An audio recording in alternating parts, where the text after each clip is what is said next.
The Faith I Live By, a devotional by Ellen G. White. The sowing time of life.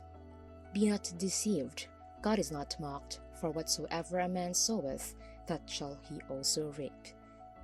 Galatians chapter 6, verse 7. In the laws of God in nature, effect follows cause with unerring certainty. The reaping will testify as to what the sowing has been. Every seed sown produces a harvest of its kind. So it is in human life. We all need to sow the seeds of compassion, sympathy, and love, for we shall reap what we sow. Every characteristic of selfishness, self-love, self-esteem, every act of self-indulgence will bring forth a like harvest. He who lives for self is sowing to the flesh, and of the flesh he will reap corruption. God destroys no man. Everyone who is destroyed will have destroyed himself. Everyone who stifles the admonitions of conscience is sowing the seeds of unbelief, and this will produce a sure harvest. By rejecting the first warning from God, Pharaoh of old sowed the seeds of obstinacy, and he reaped obstinacy. Each actor in history stands in his lot and place, for God's great work after his own plan will be carried out by men who have prepared themselves to fill positions for good or evil.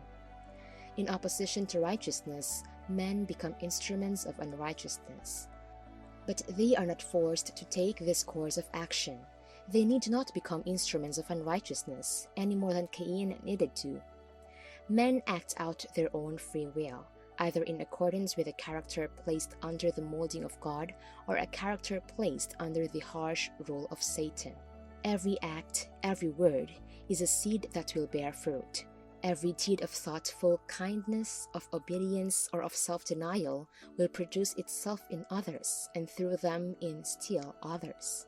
So every act of envy, malice, or dissension is a seed that will spring up in a root of bitterness. Hebrews chapter 12, verse 15, whereby many shall be defiled. Dear young friends, that which you sow, you will also reap.